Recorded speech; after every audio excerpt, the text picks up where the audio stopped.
Today's topic is class 10 part 12 Yashpal. आज इसके हम प्रश्नोत्तर करने जा रहे हैं। अब देखते हैं इसके प्रश्नोत्तरों की ओर।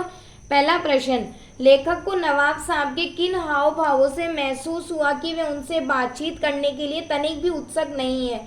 उत्तर, लेखक के अचानक डिब्बे में कूद पड़ने से नवाब साहब की आंखों में एकांत चिंतन से खलल पड़ जाने का असंतोष दिखाई दिया। ट्रेन में लेखक के साथ बातचीत करने के लिए नवाब साहब ने कोई उत्साह नहीं प्रकट किया। लेखक को स्वयं के प्रति नवाब साहब की उदासीनता का आभास हुआ।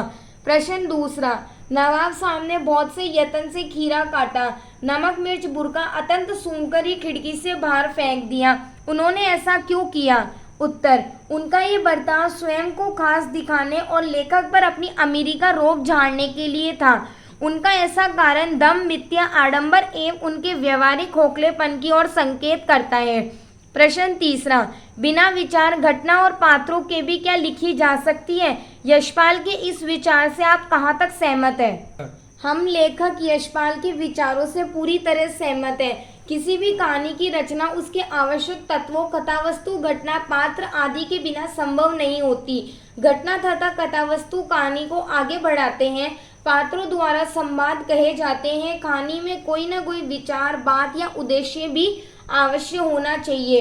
ये कहानी के आवश्यक तत्व है। प्रश्न 4, आप इस निबंध को और क्या नाम देना चाहेंगे? उत्तर, इस कहानी का नाम झूठा दिखावा नवाबी शान या आडंबर भी रखा जा सकता है, क्योंकि नवाब साहब ने अपनी झूठी शान शौकत को कायम रखने के लिए अपनी छोटी सी इच्छा को ही दबा दिया। साथ ही ये उनके नवाबी स्वभाव, जीवन शैली व झूठे प्रदर्शन के भाव को भी दर्शाते हैं। रचना और अभिव्यक्ति। प्रश्न 5वां, बच्चों इसमें हमारे पास 2 प्रश्न दिए हुए हैं। पहले करेंगे हम पहला प्रश्न। नवाब साहब द्वारा खीरा खाने की तैयारी करने का एक चित्र प्रस्तुत किया गया है। इस पूरी प्रक्रिया को अपने शब्दों में व्यक्त कीजिए। उत्तर, सेकंड क्लास के एकांत डिब्बे में बैठ नवाब साहब ने खीरा खाने की इच्छा से 2 ताजे खीरे एक तौलिए पर रखे। सबसे पहले उन्होंने खीरे को खिड़की से बाहर निकालकर धोया और तौलिए से साफ कर पानी सुखा लिया।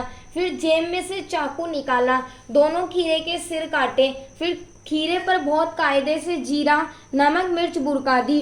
इसके बाद एक एक करके उन फाकों को उठाया और उन्हें सूंघकर खिड़की से बाहर फेंक दिया। इसी का दूसरा, किन किन चीज़ों को रसावधन करने के लिए आप किस प्रकार की तैयारी करते हैं? उत्तर, हम खीर का रसावधन करने के लिए उसे अच्छी तरह से एक कटोरी में लेते हैं तथा उसके ऊपर काजू किशमिश बादाम और पिस्ता डालकर अच्छी तरह से उसे सजाते हैं और फिर उसका स्वाद लेते हैं। प्रश्न 6, खीरे के संबंध से नवाब साहब के व्यवहार को उनकी सनक कहा जा सकता है। आपने नवाबों की और भी सनकों और शौक के बारे में पढ़ा सुना होगा, किसी एक के बारे में लिखिए। उत्तर, नवाब अपनी शान और शौकत के लिए पैसे लुटाने से बाज नहीं आते हैं, फिर चाहे उनके घर में पैसों की तंगी ही क्यों न हो, पर बाहर वे खूब पैसे लुटाते थे। प्रश्न 7वां, क्या सनाक का कोई सकारात्मक रूप हो सकता है? यदि हाँ तो ऐसी सनकों का उल्लेख कीजिए। उत्तर, सनक के 2 रूप होते हैं, एक सकारात्मक तथा दूसरा नकारात्मक।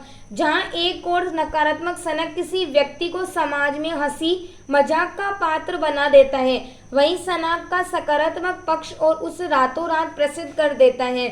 जैसे मदर टेरेसा को सनक थी गरीब लोगों की मदद करने की। महात्मा बुद्ध की सत्य को खोजने की सनक ने उन्हें गौतम बुद्ध का दर्जा दिला दिया। ये चैप्टर हमारा कंप्लीट हो गया है। मिलते हैं नेक्स्ट टॉपिक में। Thank you. If you like my video please like and share my video.